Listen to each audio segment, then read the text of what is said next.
শুভ সকাল। আজ 21 মার্চ 2026। সময় 5টা 26 ভোরবেলা। তো মহাভারত পড়তেছিলাম।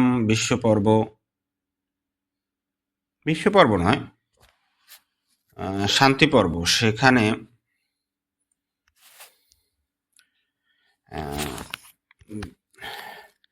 সবাই যে মন্দির 7বার প্রদক্ষিণ করে, সেই অংশটা পড়তে গিয়ে একটা জিনিস দেখলাম যে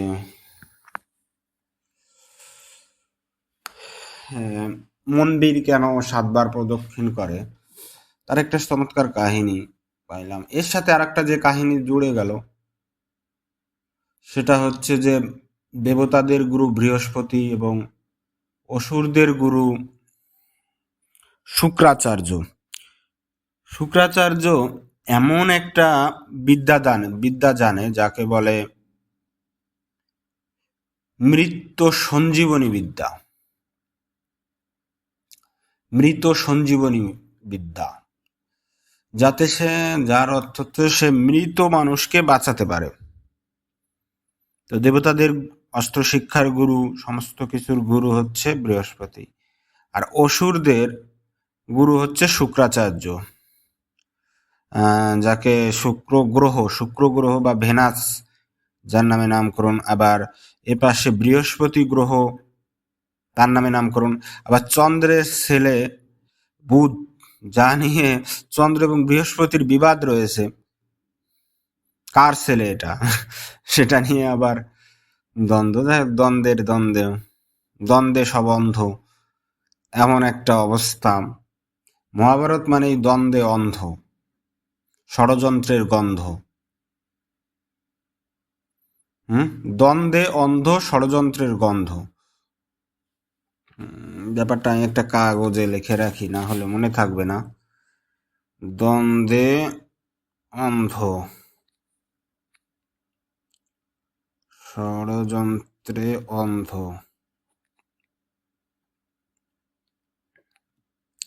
যাই হোক, এবার এই বৃহস্পতি তো আর এই মন্ত্র জানে না যে কিভাবে মৃতকে বাঁচাতে হয়, সে কিন্তু দেবতাদের গুরু।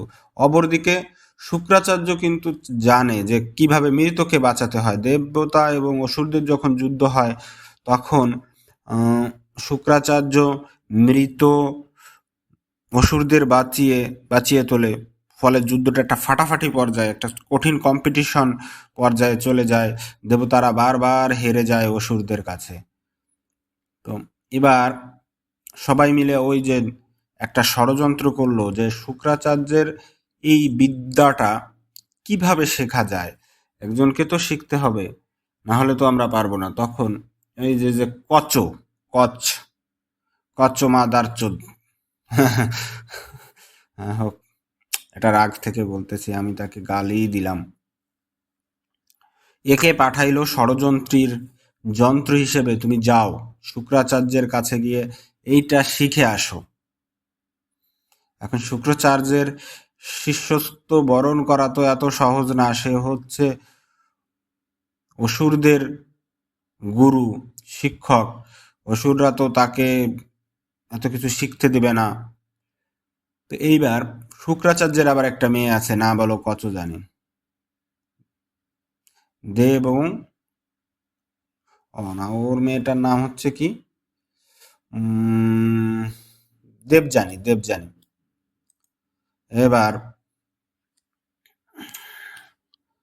কি করলো, তো পরিকল্পনা হলো যে এই রাজায়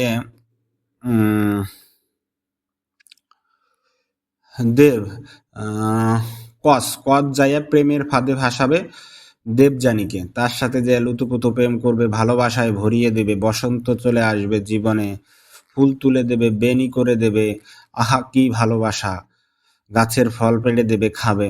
তো যেই সেই কাজ।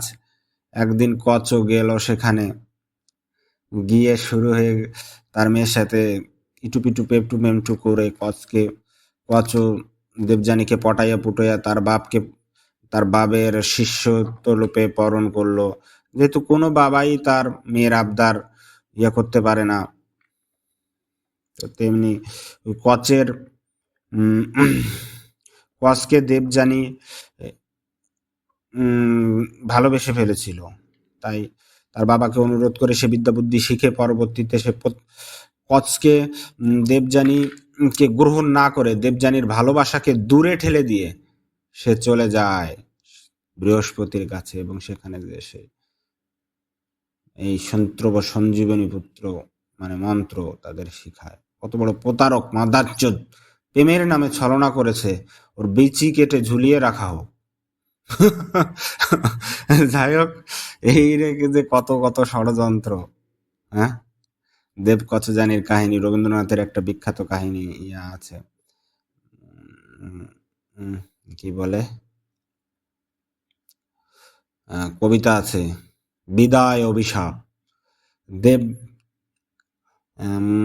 দেবযানী কচকে অভিশাপ করে যে এই যে তুমি ছলনা করে আমার পিতার কাছ থেকে এই বিদ্যা শিখে নিলে, এটা তুমি ভারবহী হবে কিন্তু ফলবহী হতে পারবে না। অর্থাৎ তুমি শিখাইতে পারবা কিন্তু কোনোদিন ফল পাইবা না।